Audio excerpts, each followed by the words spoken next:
The advice and opinions expressed by the host of Autism Live and her guests are meant solely as suggestion and should not be in any way construed as child-specific advice. The Center for Autism and Related Disorders advises working with a board-certified behavior analyst who has experience with autism before starting any intensive behavioral intervention. Any choices you make in determining your child's treatment are completely at your own discretion.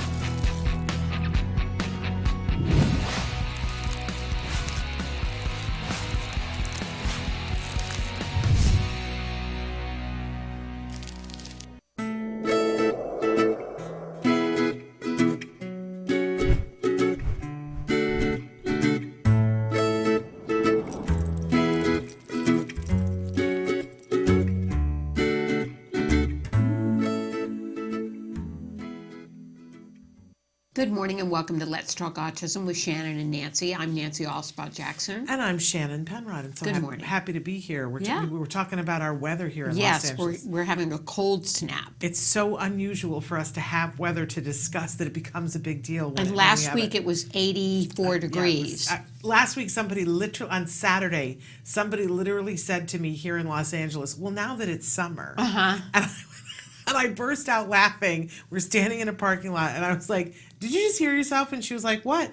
I said, you just said now that it's summer, and she still wasn't getting it. And I said, it is February 1st. Right. It's not summer. And she was like, oh, I guess you're right. We might still have some cold weather. Because she was saying, I got to get these clothes out and whatever. Yeah. You've lived back east. Yes. I grew up in upstate New York, went to college in upstate New York. And, most closets, people out here go, what?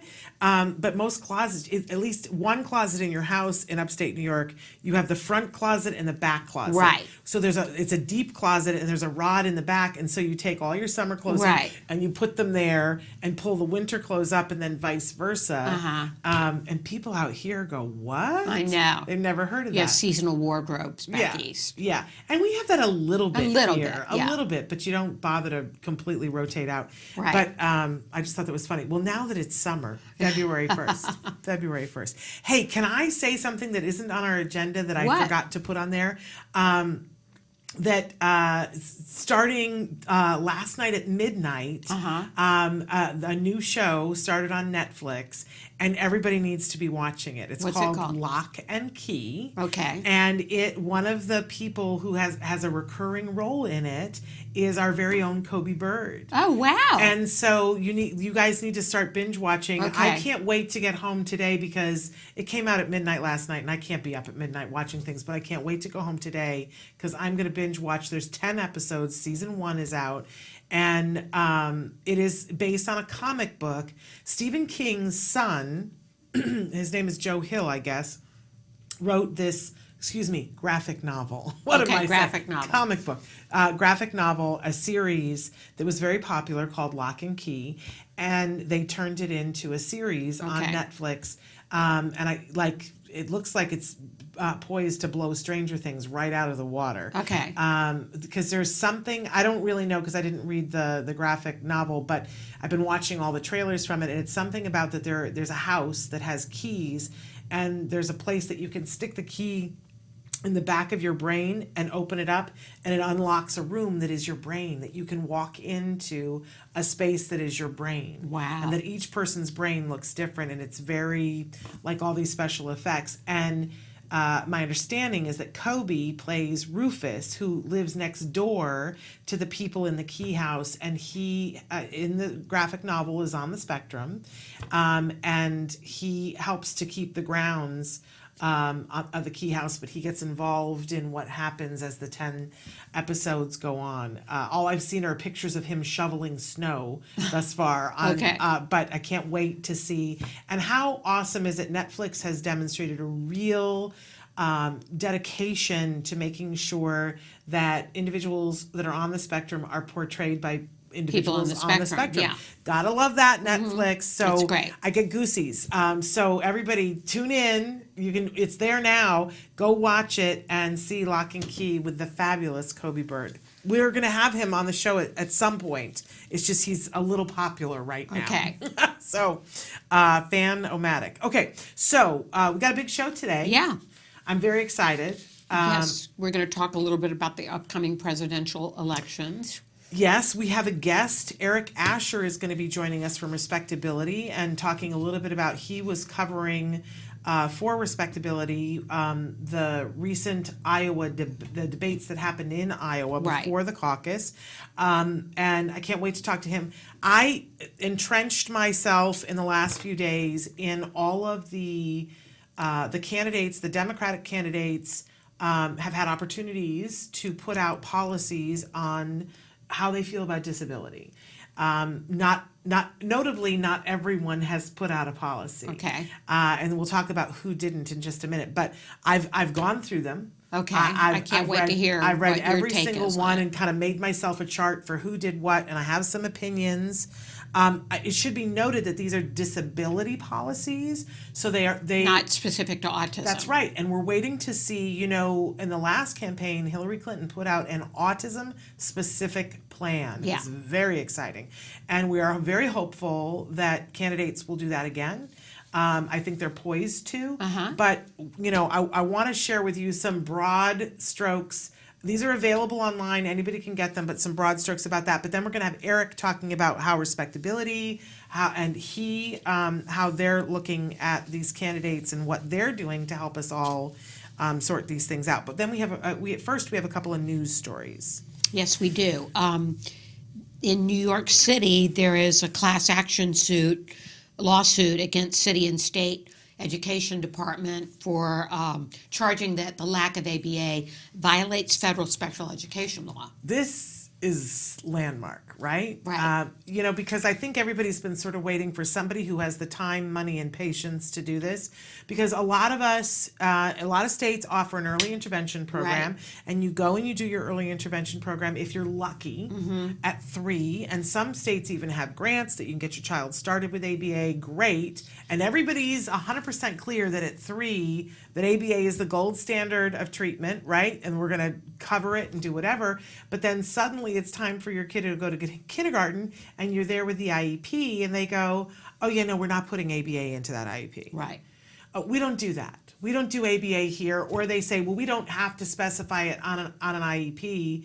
And you're left with, well, what do you do? And they go, oh, well, we don't have to specify what method. And there might be some loophole. I don't even know that. We should ask Bonnie about that. There might be some loophole that allows them to do that, but you have to show results. And there's nothing that shows results, especially, there's nothing that shows the results that ABA shows in the classroom, certainly. Right. So these parents are saying enough. We're saying that this is a violation of our child's rights, and they're suing. And there's a group of them, and it's very exciting. I can't wait to see what comes of this. And the fact that they're doing it in New York City, bless these folks. Because all of us could have done this at any point, but you need to have a group of people. They've got to have some money. They've got to be willing to take some time. Right. So we're going to try to follow this. I want to try to see if we can get some of the parents that are involved in this to come on the show to talk about what they're fighting for and why they're fighting for, because the truth is, you guys, they're fighting for all of us. Right. And what happens to them will have an impact on what happens to the rest of us. Okay, next story, a diuretic with a promising...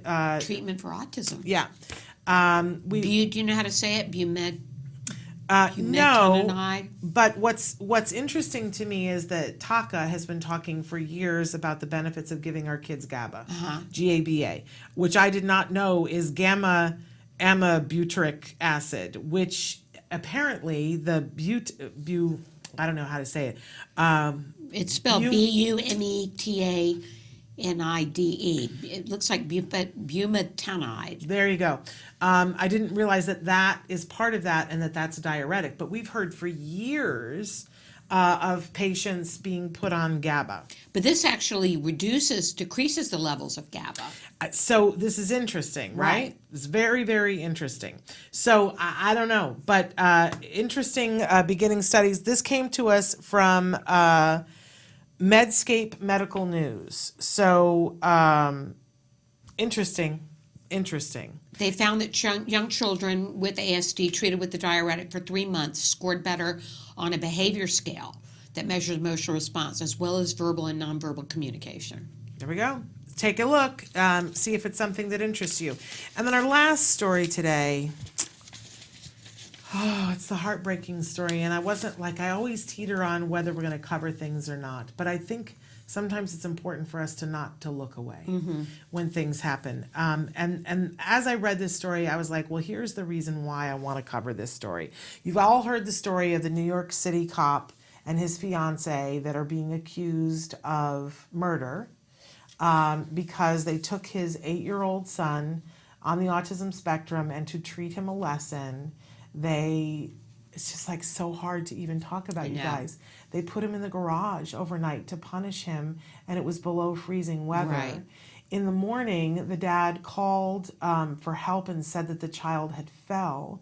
They took him to the emergency room and discovered that he was suffering from hypothermia, and that what the dad had said did not corroborate the injuries that they were seeing. Right. That like this whole thing about, oh, he fell in the driveway on the way to the school bus. I don't know how he's frozen.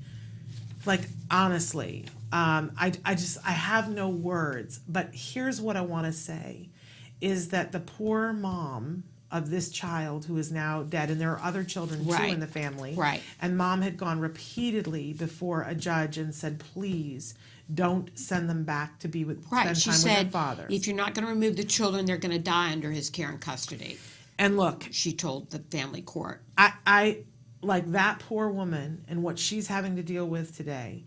But you know how, but we've had experts before on the show that say if your child even looks like they have the potential to elope, imagine your child saying to you, the next time you leave me to my own devices, I'm going to run out into the street and potentially get hit by a car. What would you do? And I think a lot of times as moms, we like have an instinct and say, this is not good. And we say to officials, but you got to follow your gut. Right. You got to follow your gut. Right. And I know that there were times in our life when, well, there was one time notably when we were not getting the services that kept making us wait to start for services. And I said to the people on the phone, I said, you have 48 hours or I'm going to start calling every news outlet, and I have friends. I didn't have friends. I do now. But I didn't then. But I was like, I'm going to start calling the news. And I think as parents, we have to help each other and be aware. And you got to follow your gut. Because I keep thinking about what does she wish now that she had done, and it looks like she did everything she could have. Yeah, it does. I mean, what does she wish now that she had done? Because, here we are, and a lot of times people will poo-poo you. I remember that my son was going to go on a field trip, and I said, I'm going on the field trip, and they were like, no parents on the field trip. And I said, change your thing. And she was like, well, I just don't understand why you're being this way. And it was 3 weeks after, do you recall this? There was an 18-year-old that went on a field trip in Los Angeles County and drowned because his aide lost him for a couple of minutes, and he went into a public pool and drowned while she was looking for him. And I said, don't tell me. I said to the teacher, don't tell me not to worry about this. Right. In our district, a kid died, and she was like, oh, for heaven's sake, that would never happen with us. You're overreacting. And I said, that is my right. That is my right. Went on the field trip, and do you know what happened? The kids were assigned to 3 buses, and my son was assigned to be on a bus. I was there with him. That bus left without him while I stood there. I remember this. And I was like, so how's he supposed to get back now? And they're like, oh, we'll just shove him on another bus. And I was like, and you wonder why I wanted to. If your instinct says go or don't let your child go here, like, do what you have to do. Listen to your gut. Listen to your gut. Ask for help. Say you're going to call reporters. Do what you have to do.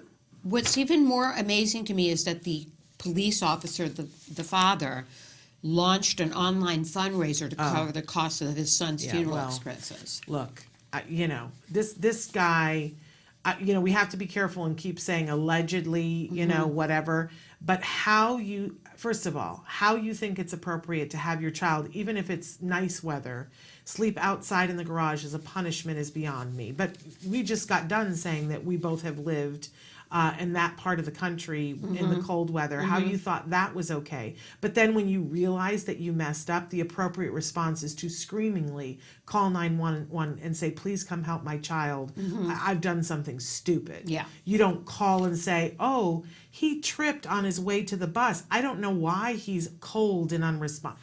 You know, when you're lying to cover up stuff, look, and it's your child and your child needs the health care right now, I got no time. Right. I got no patience, top of my head, you know, and circling because, you know, what a horrible, horrible human being. Right, really horrible human being. So, I got no time, no patience for that. well, he's charged with second-degree murder now, so. Yeah, well, yeah, okay, We're so, going to take a break and then come back and we'll talk a little bit about the candidates. yeah, should we do that? Let's do that, because Yeah. I've got the reports here, and we're Okay, gonna, I'm we're gonna go over. anxious to hear about your Yeah, homework. yeah. Okay, stick with us, we'll be right back. Hey, I'm Candace Cameron Bure, Tom Bergeron. You're watching Autism Live. and you're watching Autism Live. And you're watching Autism Live. You're watching Autism Live.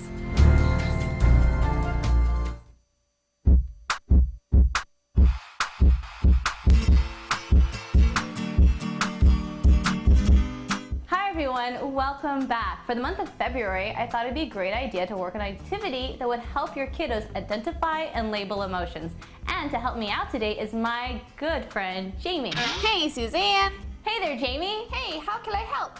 Well, the way you can help me out is that because you're a sock puppet, you can do things with your face that I cannot do. No way. Totally. The way you can do it is that, you know, you have interchangeable features, which means you can make super exaggerated faces, which makes it easier for kiddos to identify them and to label them. Uh-huh. Hey, I have a favor to ask you. Yeah. Can you help us out and show us some of your faces you can make? Of course. Here we go. Ooh, you look super mad. I was super mad. Can you show us another one? Sure. Ooh, you look super sad. I was super sad. All right, can you show us one more? One more. All right.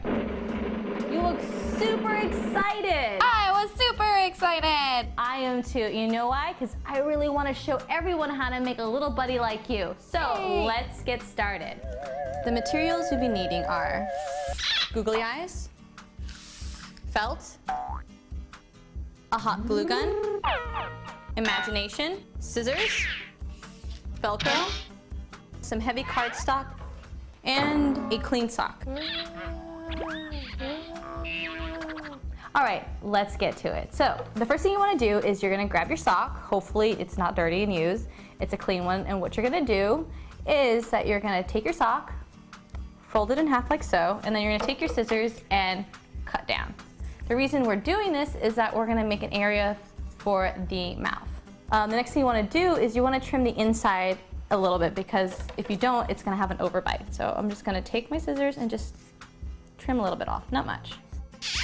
Now that this guy is ready, I'm going to take a hard cardstock or note card or whatever you have that's a piece of paper. I'm going to fold it in half. And what I'm going to do with this is going to be the inside of its mouth, the kind of reinforcement so you're able to move its mouth around. So I'm going to just cut it into an oval. And don't worry, if it's a little too big, you can always trim it. With this sock puppet project, the materials we'll be using, like the hot glue, is not something for children. So this is something you're going to be doing by yourself and then asking your child to join in once the puppet is ready to go. All right, now that I got that out of the way, let's start gluing. I'm going to take my hot glue gun and I'm going to glue it on the paper. Okay, once I have that, I'm going to put that in the inside of its mouth, and then I'm going to take the sock and then pull it over the edge and cover it the glue. All right, so now that I have the bottom part done, I'm going to do the same thing to the top. So now that we have this part assembled, what we're going to do is we're going to take a piece of felt and we're going to cover this area so you don't see all the scraggly stuff. So I have my piece of felt right here. I'm going to fold it in half and I'm just going to cut out a similar oval shape. And again, don't worry, If it's too big, you can always trim it after we glue it on. I'm gonna glue it inside. All right, now we got pretty much the base of the sock puppet. He's got a moving mouth, but wait, he's got no features. We gotta help him out with that. So what I'm gonna do is I have these pieces of Velcro that I bought that are already sticky on the back, which makes my life a lot easier. And I'm gonna peel this off and place it where I want his eyes. So one there and one there. And then I'm also gonna put them also along his mouth. And then if you want to get fancy, you can put some for his eyebrows as well. So now that I have this, we should be making some features for him. I'm alive! Alive! I had a great time with my buddy Jamie, and I hope you did too. Until next time, bye. Bye. And don't forget to send us your photos at facebook.com/autism-live. Can you see me? Can you see me flying by your side? And we're back. We are. And you have some research here that you've Yeah. done on the candidates, the Democratic candidates. Yeah, somebody had posted the other day when it's just been in the last 2 weeks that most of them have come out with these, and Bernie Sanders had come out with his last week, and somebody had posted on Facebook about it and said, Shannon Penner, I'd like you to weigh in. Well, I can't really weigh in on Bernie Sanders without reading everybody's, right? So I went online, and the first thing that I tried to see was how accessible was it to find their disability policies. Right. How was it? Because, when you're a person with a disability, first of all, and somebody's saying, I really want to be able to find this, and they're saying, we want it technology, universal design. Did you put your money where your mouth was? Was your policy easy to find? I will tell you that Amy Klobuchar's was really difficult to find. Okay. Bernie Sanders was really difficult to find because there were lots, and I don't necessarily think it's his fault. There were as you just Google what his policy is, there are lots of people discussing it. And so just finding the actual policy was a little bit more difficult.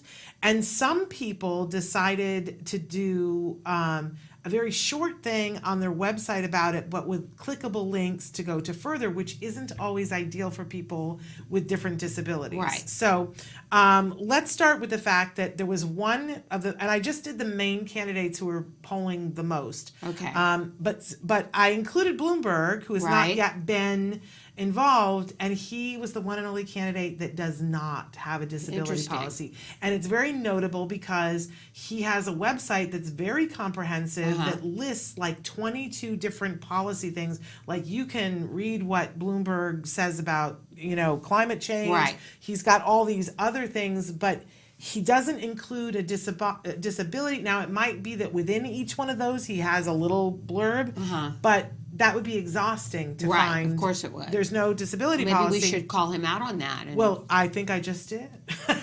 let's hope he's I mean, watching. why and somebody isn't with there a policy there, Mike? I mean, come on. Okay, so. Who But I you want to show start you with. I want to show you just like and these are, I printed them out and they're double-sided. And now some people have more print, a bigger print than others, but let's just start with, okay, here's Andrew Yang's. Okay. And it's super thin. Okay. It is basically this page. And there are Right. some clickable links, but it's not much. It's not very comprehensive at all. I was shocked at this because he's got a child on the spectrum, Right. which he references on his one-page Okay. thing. So we're supposed to take it that he knows. Then we get to Biden's, and Biden's is very thin, but his is full of clickable links, which I Okay. don't think is very accessible for people on with the spectrum, disabilities. right. But it doesn't, even the clickable links, he doesn't have a whole lot of categories. Broad strokes, right? No specifics. I think little to nothing specifically about autism. Then we get into the people who had the bigger, thicker, meatier reports. Senator Klobuchar's, which is a little bit thicker, quite a bit of meat in it. She gets specific. A lot of it she talks about what she has put in place in previously, that this is not the first go round for her, Okay. that she's already been very involved with the rights for folks with disability, and a little bit of policy about what she would do moving forward. But I wanted to mention what they titled them, because Okay. how interesting is this? Yeah. Mike Bloomberg's is titled Cricket, Cricket, Cricket. Right. Right?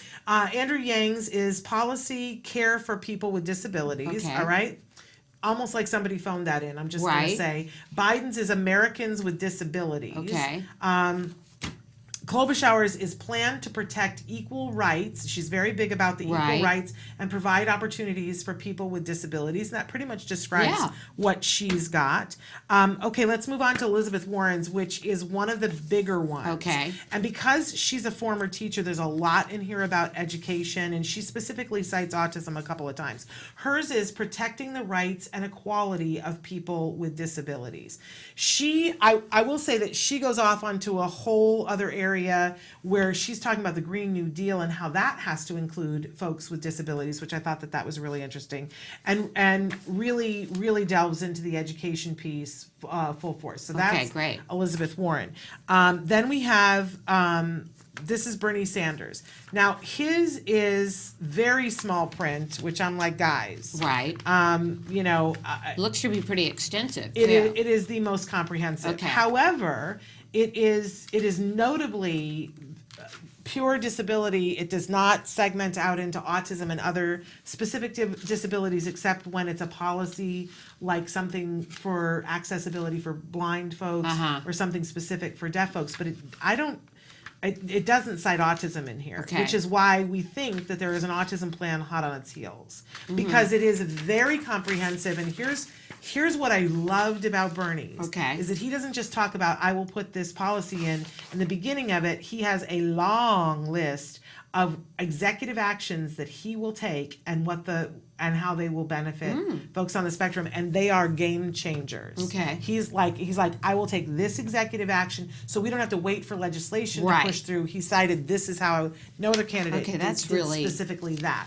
So That's and a it big is, plus. and he covers things in here that the rest of them have not thought about. Right. Like very comprehensive. Okay. Then we get into, but his is titled Fighting for Disability Rights. Okay. And that's really what it's about. It's very Uh-huh. aptly named. Then we get into Buttigieg's. Oh, I guess this is the last one that I have. Buttigieg's, which I like At the least you can title the pronounce best. his name. No, I think I got it a little bit wrong. But here's what I liked about his. It was the easiest one to find. It was the most accessible. It's formatted the way that's it's the most accessible for people with disabilities. And I like the title, Dignity, Access, and Belonging. What's the subtitle? A new era of inclusion for people with disabilities. Okay, that's great. Great title. I really like that. And I like the way first he gives you, like Bernie he gives you his key points, and then he gives you his executive orders that he'll do. And then he has, I think, 19 different areas that he discuss, but he doesn't tell you what they're going to be in the front. He doesn't give Okay. you a table of contents. Buttigieg has 1, 2, 3, 4, 5, 6, 7, 8, 9, 10, but they're clickable so that if you want to just skip to his mental health care policy, you can. I wish the Bernie people had done that. And notably, the difference is that this one, the Buttigieg one, has autism throughout it. Okay. So when asked last night, I said, I wish I could take these two And meld them. hybrid together. Yeah. Because Bernie, you cannot dispute that Bernie's got a plan here of what he's going to do immediately and then what he's going to do long term. I will say no one was as concise as Buttigieg was about he is all inclusion. He's like, absolutely, and has a plan that 80% of individuals with disabilities, 85% of individuals with disabilities will spend 85% of their time in an inclusion classroom by 2025. So that's a lofty goal. It is. And he's saying that he will do the training, because we all know we want inclusion, but it's got to Right. be good inclusion. And he cites autism and autism-specific agendas throughout his plan. Again, Bernie doesn't, but we think it's because we think he's about to come out with an autism-specific plan. Specific plan. Now, What makes you think that? well, here's why I think that. Because these are all the Democrats, right? And in the 2016 election, many of us were asked by Tony Coelho to participate in writing policy. And explain who Tony Coelho is. So Tony Coelho is an ex-representative from California. He is a gentleman who identifies himself as an individual with a disability. His particular disability is epilepsy. He ran he was very involved I think he was the campaign director for the first bid for presidency for Hillary Clinton. And then in this last one, she named him as her disability advisor. And he put together a team of people across the United States in many different factions with many different disabilities and people who were parents of people with many different disabilities. And there were these 9 different committees that you could choose to be on. I served on the education committee, and the whole purpose of this, and we met for a full year before the election, and we would argue over policies. And one of the most disappointing things for me, and I think a lot of people, was that we were able to see what the policy was that was being shaped, and we were excited. Right. We were excited, and then, beyond, when she did not win, it was like, ooh, those policies, where are they? Right. Well, Tony Coelho and a group of people stayed together. I did not opt to continue being a part of, but they have continued to keep writing policy, and they have reached out to all the Democrats and said, we have this policy that have been worked on by all these people, we'll make it available. So you can see some of that work in each one of these policies. And I think, I feel like,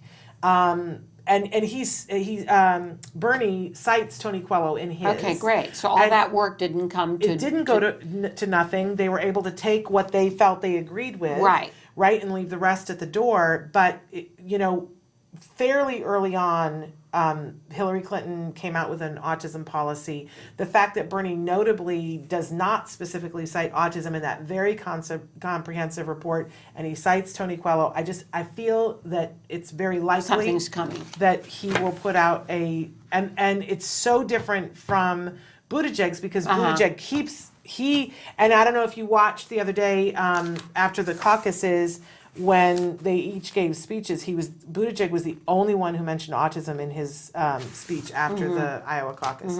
So somebody is talking to Buttigieg and saying, keep us in there. Right. And I can't believe that nobody is with Bernie. So I feel like it's so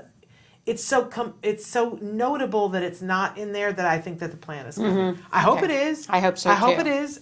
Let's have that happen, Bernie Sanders, folks.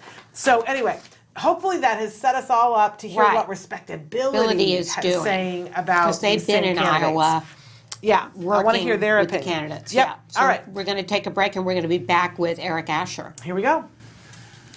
Do you provide care services to someone with autism? Recently, more and more children are being diagnosed with the condition and getting the support they need as awareness grows. But what happens to these children as they grow up?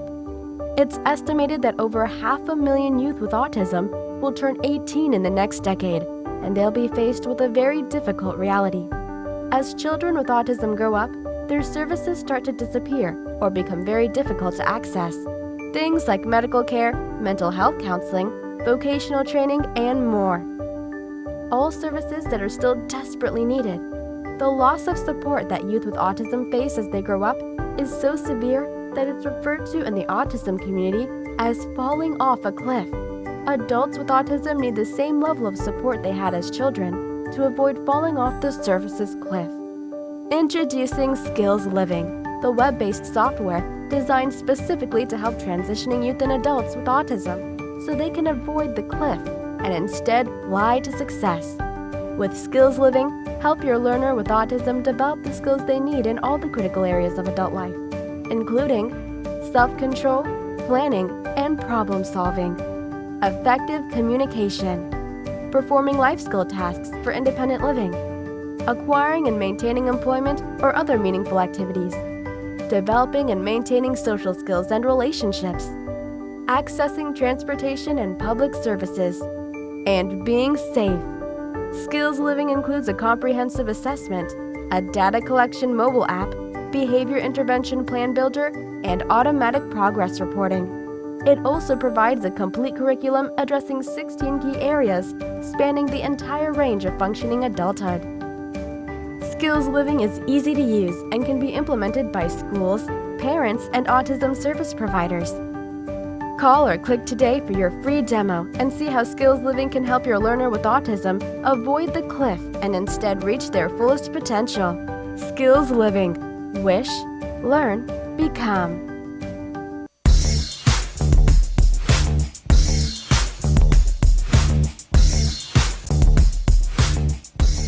Parent to parent, having a compliant child is one of the greatest things on earth. But frequently we ask ourselves, why doesn't my child listen? Well, here are some tips to help us to get a listening, happy, compliant child. First, we want to make sure that we make compliance worthwhile. Whenever your child does something that's compliant, make sure that you praise them and heap rewards on them that are meaningful to them, things they really want. One of the things that we have to be mindful of is that if the child isn't compliant, we have to praise more often. Just heap it on. If you say to yourself, there's nothing to praise, they're not doing anything that I want them to do, then ask them to do something that they already want to do. This is a really tricky way of being able to praise them. And then, of course, the last thing that we want to do is catch them doing good things when they least suspect it. And make sure you heap that praise on, because having a compliant child is one of the best things in life. Token economies are a great way to get to good behavior with your child.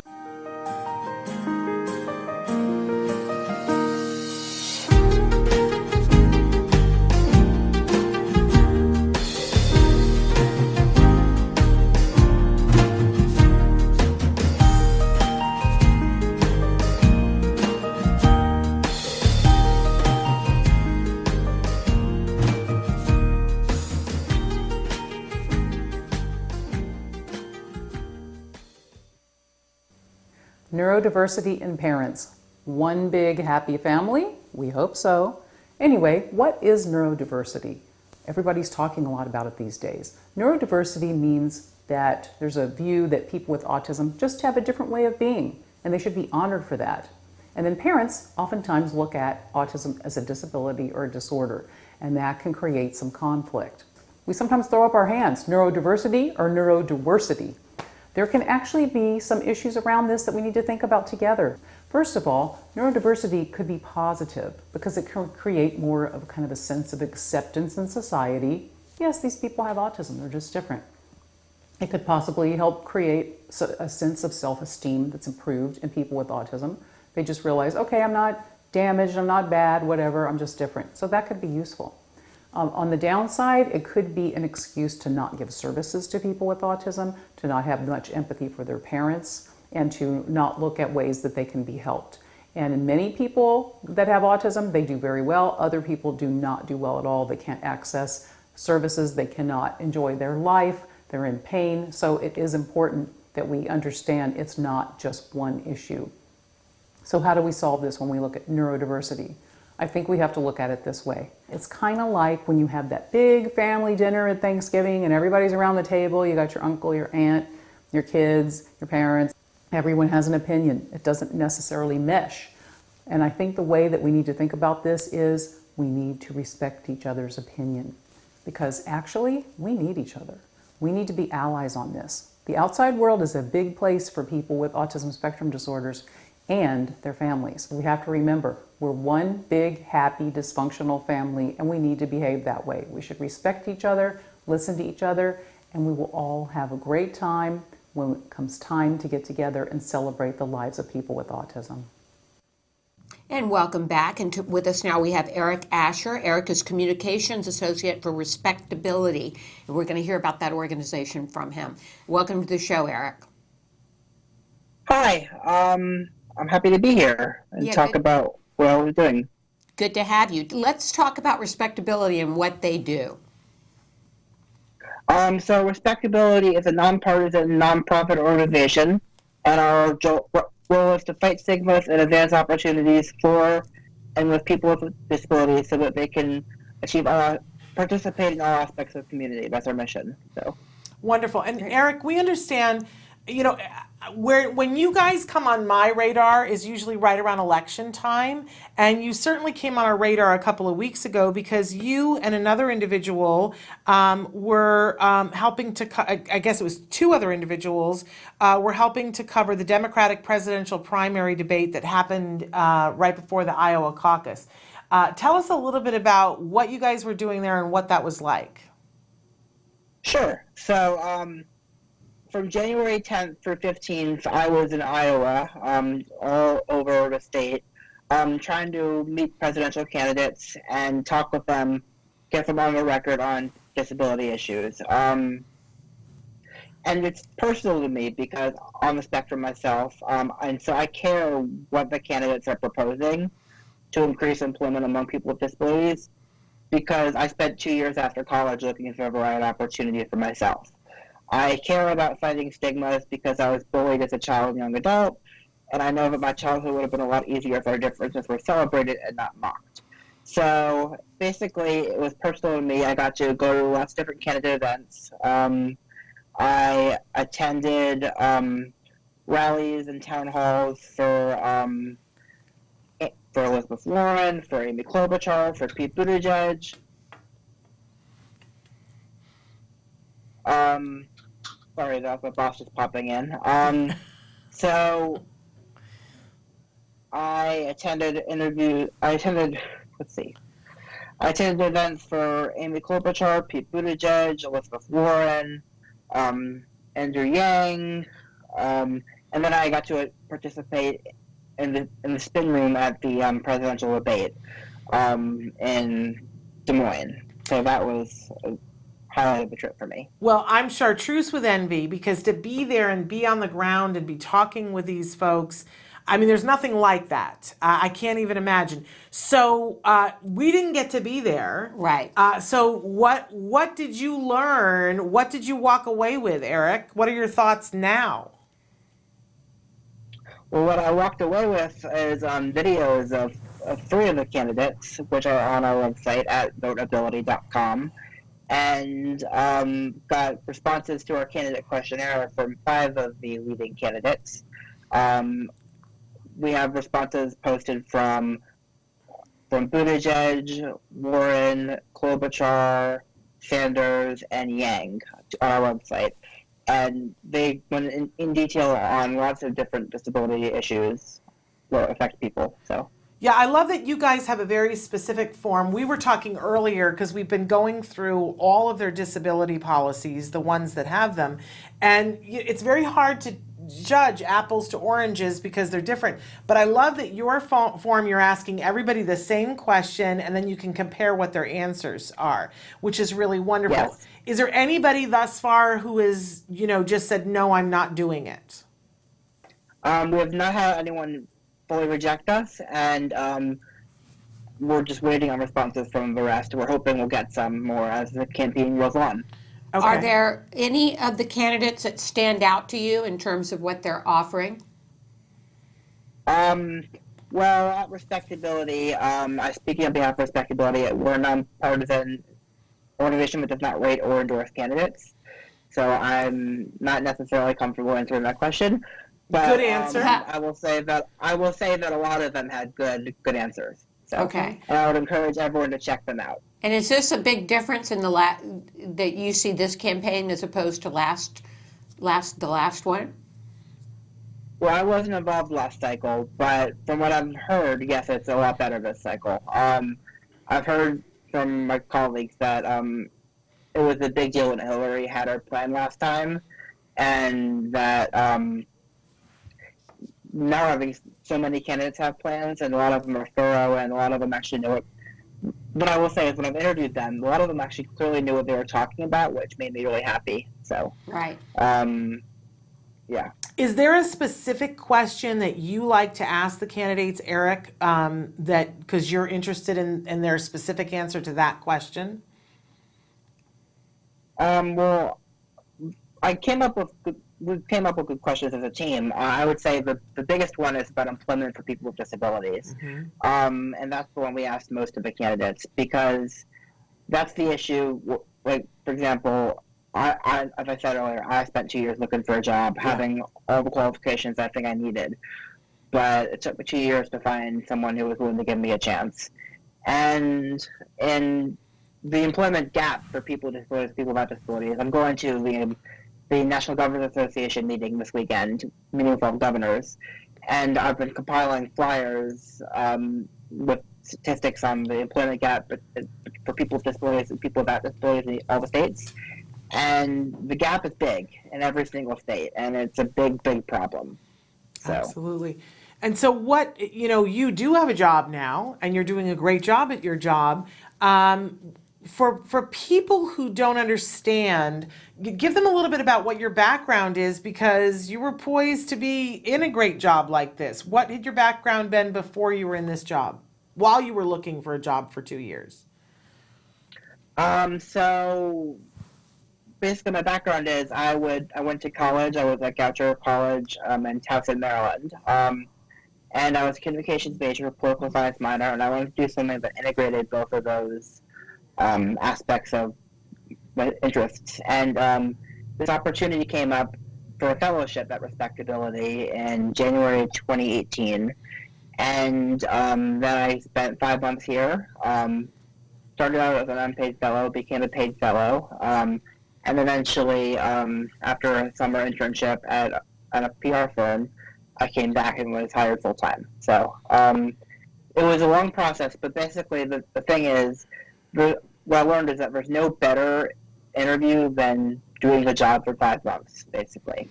So. Well, that was going to be my next question, because some of the candidates in their policies detail what they want to do for education, and it includes things like internships and apprenticeships and fellowships. And I was wondering what your opinion about that is, but it sounds like you're a fan of that it works. I'm a fan of whatever works. I know RespectAbility, I'm not on the policy side, but I know one of the best practices that we like to promote is called Project Search. And they have an extremely high success rate, and it's basically an apprenticeship program for people with disabilities, on-the-site job training, and they get trained on the job, and then they have a high percentage of people who graduate the program and actually get hired. So, wonderful. Basically, there are best practices that work. There are things that employers and governments and politicians can do to make things better for people with disabilities, and it was good to be able to get them on the record, trying to see what their plans are. Yeah. Now, you mentioned that you're nonpartisan, so I imagine that there's some sort of a plan to reach out to the Republican side. Have you gotten anything? Have you gotten anything from them about what the policy would be on the other side? We've gotten a couple things. I mean, I was at a Bill Weld event in D.C. last week, actually. And that was interesting. He talked a little bit about disability. I was not able to film it, but if I did, I would have written something about it. And, yeah. You're a very busy man, Eric. Yes, you are. And we understand that you've taken time out of your busy day. That you can tell them you're live with Autism Live right now. That you're occupied. I've been trying to. That's okay. I mean, we know this happens to us too.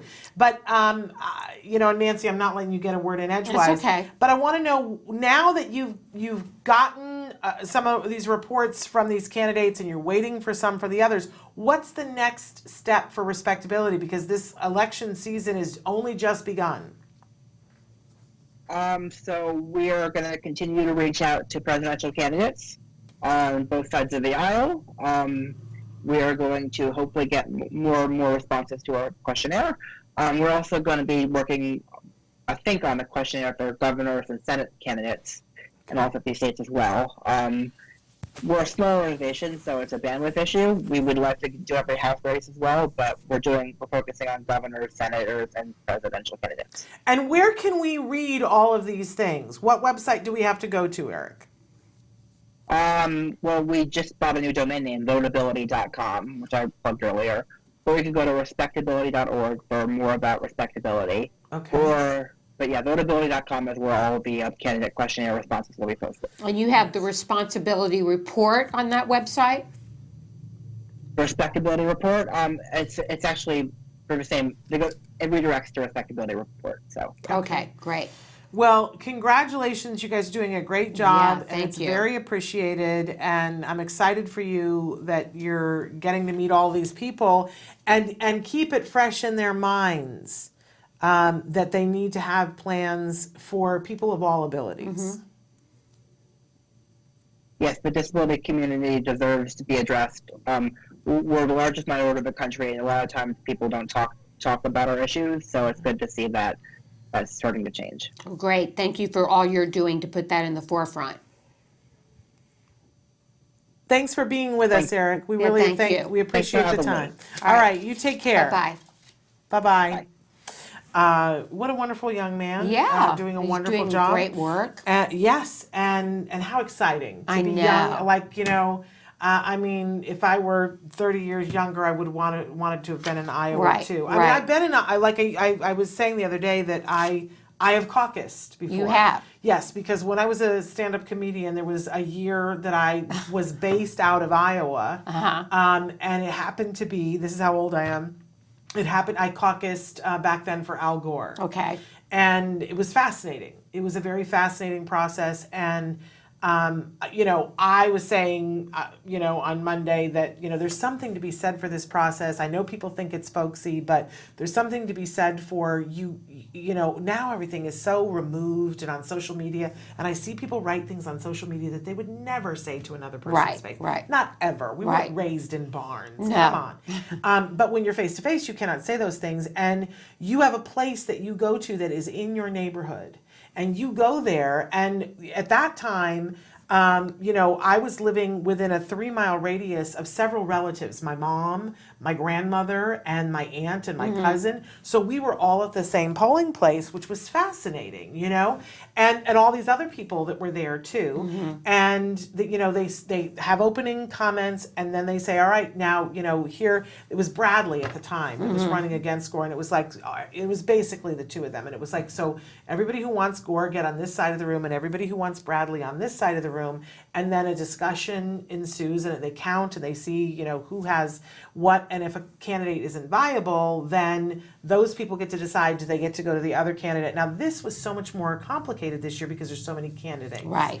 And I sat glued to the whole thing on television because I was looking. My brother and my sister lived there, and I was looking. 4 years ago, they were in their polling place, and we got to watch them caucus, right?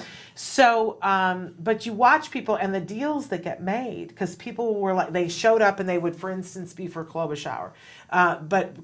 But then in that particular location, she wouldn't be viable. She didn't have 15%. Right. And they do the first alignment, and if your candidate doesn't have 15%, you have to either say I'm out, and you can, or you choose to go with somebody else. And so, I was watching one interview, and the person was like, well, I came here for Klobuchar, and I knew that if she wasn't viable, then I was going to go to Buttigieg. But then the Sanders people came over and said, don't do that. Come over to the Sanders, and if you do, we'll give you a delegate. Later on, there were like all these backdoor, these like neighbors who are backdoor politicking right there. It's a fascinating thing. I heard them, on the news the other day saying, well, they should go with the first alignment because that's called voting, but that is not voting, because when there's more than one candidate, you go knowing, if my candidate doesn't win, then I would want this person, and later on, they're all going to be whinnied down, and it will only be those people. So it isn't who you went with, who won the first alignment. It really isn't. So, but we are not going to waste any breath talking about the nightmare of them not knowing who won. Right. I think one of the I biggest know. That's debacles crazy. in the history, because you guys, even if your app didn't work, even if the phone didn't work, there were 1,700 polling places. Right. 24 hours later when they still didn't have the count, I'm like, because you had it on a piece of paper. We watched you. Right. It's 3 numbers Right. times 1,700. You Right. have a staff of people. I am slightly dyslexic with numbers, and I could have pumped that out in 24 hours. Yeah. Don't tell me. I know, it's a It's disaster. a mess. It sure is. Anyway, okay, So, so you want to take a short break and then I come think back? we're pretty much out of time. Are we You not? want to tell us what's on the? Traven, are we out of time, or do we want to take a break and come back? All right, he says to take a break, Okay, and then we'll come back to close out and the you show. talk about what's up Yes, next. I've got stuff for next Okay, week. great. All right, stick with us.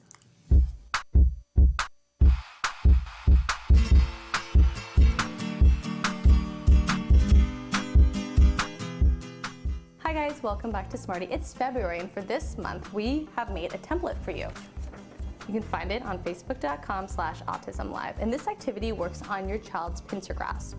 So let's get started. The materials you'll be needing are scissors, a hole puncher, a glue stick, shoelace, cardstock, and our template that you can print from facebook.com/autism-live.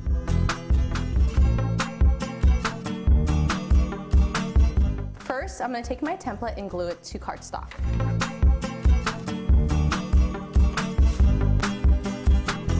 And the reason I'm using a glue stick is so that it doesn't ripple, because if you use the wet glue, it's going to make it all lumpy.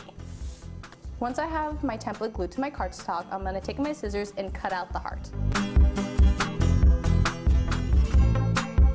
Now that I have my heart cut out, I'm going to cut out the holes with the hole puncher. This is where your child's going to take their shoelace and start threading through it. Now that I've put all the hole punches through the template, now I'm going to get my kiddo to come over and take the shoelace and start sewing the outside of the heart. Shoelaces are great because they have the tip already, making it easier for the child to thread it through the holes, and they come in great different colors and patterns. As you can see, we found some really festive hearts. Here's my completed Valentine. Now it makes sense, right? I love you so very much. As you can see, the child has a lot of opportunity to work on their pincer grasp and find mold as they sew around the heart. I hope you enjoyed doing this with your child. Until next time, craft on, guys. Bye. Can you see me flying by your side? And we're back, and why don't you tell us about what's on? Got a horse in my throat. I had that yesterday. I felt this wind that that kept happening to me yesterday, where I'd be talking and then all, I know. it's like takes it away. Tell from us me. what you got coming up for Monday. Okay, so on Monday, we're going to start out with clinical psychologist Mirelle Beaucheneau. That's going to be fabulous. And then we have Joanne Lara is going to come on with John Brower from New Horizons. Joanne, of course, from Autism Works Now. Autism Movement Therapy. Yep. So she's coming on to talk about something that they've got in the works that's really exciting. It'll be John's first time on the show, but you guys always ask for Joanne. Joanne's back on Monday. Then on Tuesday, we have a Best of Temple Grandin, where we're featuring just videos with Temple. I know you guys love that. On Wednesday, we are going to have an autism expert here. I don't know whether it's going to be Dr. Doreen Grandpichet or it might be Evelyn Kung, but we're going to have somebody. I'm going to make sure of that. On Thursday, it's to be determined because we're waiting to hear back from a guest who's very exciting. But then on Friday, when it's the two of us, we have the amazing Katrina Aguilar, who's going to be with us. Now, Katrina was on once before for just a short segment when we had Joanne Lara on, because they were doing a benefit with Kiki Epson. And so they were saying Kiki Epson was singing, but that they were going to have the guest performer, Katrina Aguilar. She's got an event that's coming up.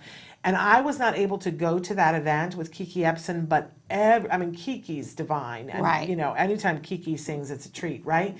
But everyone who went to it said, oh my gosh, this young singer who is classically trained, but apparently has pipes like, everybody says, oh, is she related to Christina Aguilera? No, because her name doesn't have the A at the end. This is Katrina Aguilera. Right. No relation to Christina Aguilera, but apparently the pipes are passed down somehow through the name being close. And more importantly, she's on the spectrum. She's on the spectrum, but a very, I would say more importantly, she's wildly talented. More importantly, she's wildly talented. Yeah. Right. So, but the reason why she's joining us is because to tell her story of the last time we just were talking about what she was going to be singing at the event, but we decided we better have her back on before she becomes, the Grammy-winning artist that she will be.